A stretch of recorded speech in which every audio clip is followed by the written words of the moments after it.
히브리서 11장은 그리스도인들이 신앙을 대하는 태도, 그 중심에 있는 믿음에 관해 설명해 줍니다. 믿음은 바라는 것들의 실상이며 보이지 않는 것들의 증거이다. 즉, 믿음이라는 것은 눈에 보이지 않더라도 창조와 완성, 그 가운데에 있는 하나님의 섭리와 다스리심이라는 것, 존재하게 하는 모든 확실한 것들의 실체라는 것, 우리가 그것을 붙들 수 있게 하는 하나님의 신실하신 약속이라는 것입니다. 믿음으로 하나님이 세상을 지으셨다는 사실을, 인간을 존귀한 하나님의 형상으로 만드셨다는 것을, 우리를 향한 구원을 아들을 통해서 확증하셨다는 것을 신뢰할 수 있습니다. 아브라함과 모세, 기드온, 바락, 삼손, 입다, 다윗, 사무엘 등 수많은 증인들이 그 믿음을 통해 하나님으로부터 증거를 받았고 그 기반 위에서 삶을 살아갔음을 예를 들어 밝히고 있죠. 그러나 그들은 증거를 붙들었지만 그 증거가 성취되는 기쁨을 맛보지는 못했습니다. 오늘의 본문 히브리서 11장 39절은 이렇게 시작을 합니다. 이 사람들은 다 믿음으로 말미암아 증거를 받았으나 약속된 것을 받지 못하였으니. 여기서 증거는 하나님의 약속, 하나님의 도성, 생명이신 하나님의 그 영원하신 임재라고 할 수 있겠죠. 그것들은 모두 그들에게는 바라는 소망일 수밖에 없었습니다. 예수 그리스도의 오심을 통해서 성취되었기 때문입니다. 그들의 삶은 순례의 여정이었는데 생명의 근원이신 하나님 품에서의 안식을 바라면서 죽을 수밖에 없었습니다. 하나님이 약속의 성취를 위해서 보내신 아들 또한 믿음으로 삶을 살아가셨는데요. 그 여정이 험난했으며 죽음으로 내몰리는 운명이었습니다. 아버지의 뜻을 순종함으로 주어진 숙명의 길을 가시느냐, 세상이 바라는 요구에 응하시며 자신의 안위를 지키는 내면의 길로 향하시느냐 결단을 하셔야 했습니다. 아들이신 주님은 약속을 붙드셨고 아버지를 신뢰함에 있어 흔들림이 없으셨습니다. 아들의 신뢰하심은 믿음이 무엇인지 그 정체를 잘 설명해 주고 있습니다. 아들은 아버지께 순종하셨는데 아버지 또한 아들을 사랑하신다는 증거, 그 증거를 요단강에서 세례를 받을 때에 그리고 변화산상에서 확실하게 보여주셨죠. 하늘이 열렸고 이는 내 사랑하는 아들이다. 너희는 그의 말을 들어라. 말씀해 주셨기 때문입니다. 예수 그리스도는 믿음의 선조들이 선하신 하나님을 바라보면서 자신의 죽음을 맞이했듯 죽음을 맞이하셔야 했습니다. 하나님의 사랑과 통치의 나라를 선포하는 사역은 자신들의 기득권과 탐욕을 공고히 하려는 자들과 정면으로 충돌할 수밖에 없었죠. 그들은 인간을 죽음으로 내몰 수 있는 거짓 권세를 가지고 있었습니다. 주님은 아버지의 사랑에 자신의 모든 것을 맡기신 채 아버지의 영혼을 맡깁니다. 이렇게 절규하시면서 죽음을 맞으셨습니다. 그러나 그것이 끝이 아니었습니다. 아버지는 아들을 사흘 만에 일으키셨고 모든 인류의 죄를 아들의 순종으로, 다시 말해 나는 너희의 하나님이 되고 너희는 나의 백성이 되리라. 하나님이 우리에게 지신 그 계약이죠. 그 계약에 온전하게 응답하신 한 인간을 보심으로 자신의 계약을 완전하게 성취시키셨습니다. 임마누엘, 내가 너희와 함께하는 영원한 왕이 되리라. 하나님의 약속은 아들을 통해 완결되었습니다. 우리의 본문 12장 2절은 주님은 이렇게 정의하고 있습니다. 믿음의 주요 또 온전하게 하시는 이인 예수. 세 번역으로는 이렇습니다. 믿음의 창시자요 완성자이신 예수. 이로써 확실해지는 것이 있는데 우리가 믿음을 배우고 믿음을 말할 때에 또는 믿음의 선조들에 관해서 이야기할 때에 예수 그리스도를 떠난 우리의 주님과 맞닿지 않은 어떠한 추상적이거나 주관적인 확신, 논리적인 정의나 설명을 하는 것은 본질에서 벗어난다는 것입니다. 하나님은 아들을 통해서 자신에게 이르는 길로서의 믿음이 무엇인지를 드러내셨고 정의하셨으며 그 범주에서 벗어나지 않도록 경계를 설정하셨기 때문입니다. 예수 그리스도의 십자가 죽으심 그리고 부활은 모든 인류의 새로운 생명의 시작, 새 창조를 의미합니다. 하나님의 본체의 형상이시며 그분은 창조의 주님이 되시기 때문에 예수 그리스도가 새 창조를 여셨다는 것은 전혀 어색한 일이 아닙니다. 앞선 믿음의 증인들이 소망하며 맞이해야 했던 죽음은 이제 완전한 성취의 보상을 받게 된 것입니다.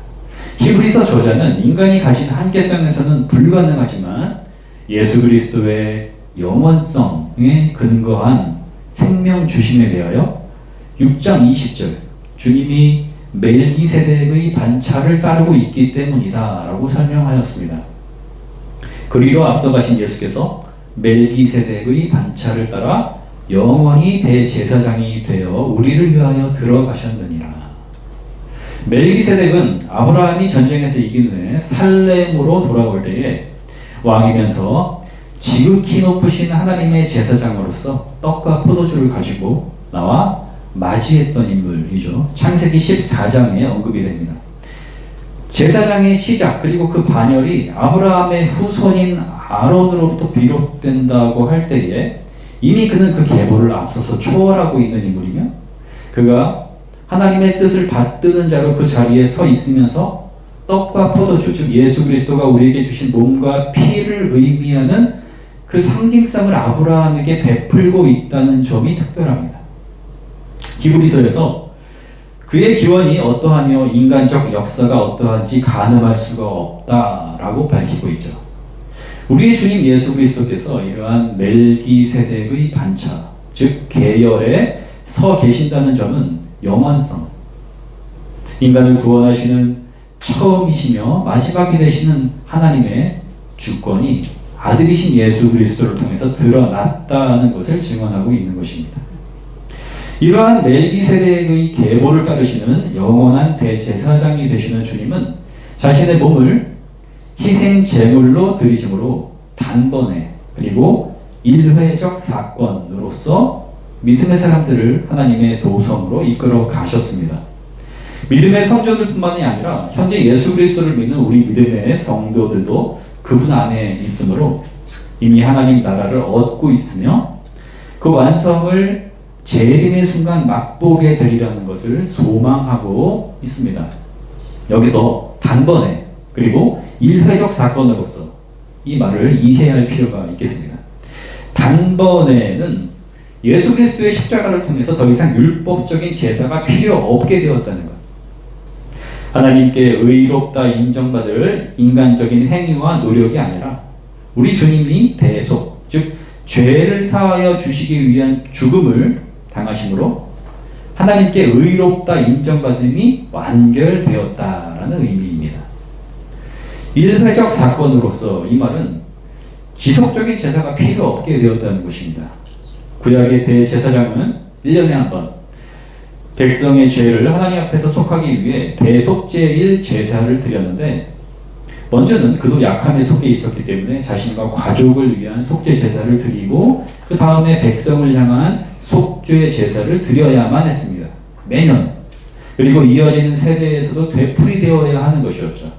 하지만 2000년 전 예루살렘 골고다에서 십자가에 달리신 예수 그리스도는 그 단 한 번의 사건으로 모든 인류에게 구원을 주셨다는 것입니다. 다시 말해 주님이 베푸시는 구원의 능력이 전 세대를 관통하고 있다는 것입니다.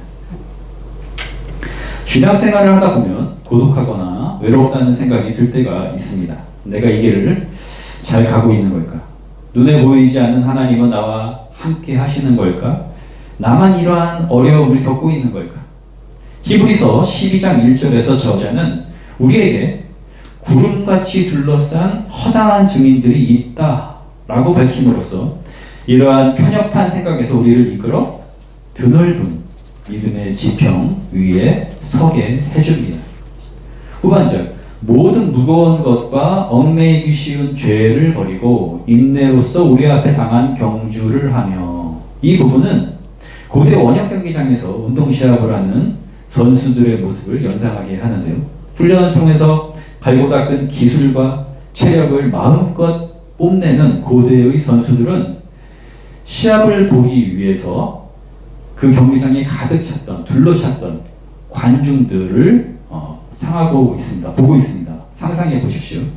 선수들은 거추장스러운 옷가지와 불필요한 도구들을 다 던져버리고 최적의 상태로 경주하기 위해서 서 있고, 인내함으로써 승리의 관을 얻기 위해 최선을 다합니다. 많은 관중들은 응원과 격려를 보내고 있는데 앞선 믿음의 증인들이죠. 거추장스러운 옷가지와 도구들은 얽매이기 쉬운 죄라고 할 수 있습니다. 그리스어 죄를 뜻하는 단어 하마르티아는 관역에서 벗어나다라는 의미입니다. 2절에서 말하는 믿음의 주요 또 온전하게 하시는 이인 예수를 바라보자를 통해 그 의미를 확실하게 지정할 수가 있는데요. 오로지 주님이신 예수 그리스도, 그분을 바라보며 믿음의 경주를 해야 한다는 것이며, 표적에서, 그분의 표적에서 벗어나서는 안 된다는 것입니다. 초기 기독교의 시작과 부흥이 일어나던 시점, 1세기 중후반 그리스도인들은 힘겨운 싸움을 하고 있었습니다. 오늘날과 다르지 않은 로마의 지식 추구와 성공지향적 삶의 방식은 초기 기독교인들의 생활을 원시적이거나 폐쇄적인 모습으로 보려는 시선이 강했고, 황제 숭배 거부, 불법 종교 등의 이유로 박해를 가하기 시작했습니다. 유대교로부터도 이단으로 정죄됨으로써 회당 출입이 불가했죠. 이러한 정황에서 급격한 위기감이 그들을 짓눌렀는데 가장 큰 원인은 재림의 지연이었습니다. 주님이 곧 오실 것이다. 강렬한 마라나타, 재림신앙으로 모든 환경적인 요인들을 넘어설 수 있었지만 재림이 지연되자 그들은 갈등하기 시작했고 예전의 생활로 돌아가고픈 충동을 느꼈을 것입니다. 하지만 그들이 붙들어야 하는 믿음의 세계는 눈에 현재 보이지 않더라도 약속을 신뢰하고 하나님의 보호자 우편에 계시면서 영으로 함께 하시는 예수 그리스도를 복음의 말씀으로 붙들며 예배와 성찬을 통해 임재를 경험하는 것이었습니다. 또한 재림신앙을 확고히 유지하는 것이었죠. 예수 그리스도를 바라본다는 것, 그 의미를 성찰하는 것으로 설교를 마무리하려고 합니다. 바라본다는 것은 눈을 들어서 앞을 향한다는 것이죠. 구약 성경에서 나오는 믿음의 고백 중에 주는 나의 머리를 들어주시는 분이십니다. 이러한 표현이 있습니다. 바라본다는 것은 현재의 삶이 주는 생투성, 즉 눈에 보이는 것과 알량한 지식과 통계, 얼마나 많이 가졌으며 어떠한 능력을 지녔는가에 따라서 인간의 운명을 판단하고 가늠하는 독단과 폐쇄성, 여기에 갇히지 않겠다는 결단입니다. 동시에 주께서 나의 머리를 들어주고 계신다라고 하는 절대자를 향한 완전한 신뢰를 담고 있는 신앙 고백적 언어입니다. 우리는 위를 바라봄으로써 나의 삶은 하늘로부터 내리는 은혜에 의존하고 있다는 사실을 인정할 수 있게 됩니다. 눈을 들어 신실하신 하나님, 곧 예수 그리스도를 바라본다는 것은 그분이 자신을 그리 표현하셨듯 나의 삶에 길이 있다는 것을, 그 길로 인해 언제나 희망을 발견할 수 있는 놀라운 사실이 앞에 주어져 있다는 것을 발견할 수 있음을 뜻합니다. 그 길은 다음과 같은 신실한 약속을 품고 있습니다. 예수 그리스도는 선하시다. 우리를 도우시고 함께 하신다. 영원한 생명을 주신다. 이러한 희망의 기반 위에 우리의 삶이 서 있으며 오늘의 일상을 살아갈 수 있다입니다. 많은 이들이 삶에서 길을 잃고 크게 방황하거나 삶을 부정하려고 합니다. 예수 그리스도께서 길이 되신다는 사실을 알고 인정하는 삶은 얼마나 복된 삶입니까? 그것은 또한 마땅히 전해야 하는 기쁜 소식이죠. 우리는 이처럼 가장 근본적이면서도 강렬한 은총을 누리고 있는 것입니다. 예수 그리스도를 믿는 자 결코 삶의 길을 잃지 않을 것입니다. 모든 지각에 뛰어나신 하나님의 평화가 그리스도 예수 안에서 우리의 마음과 생각을 지키실 것입니다. 아멘.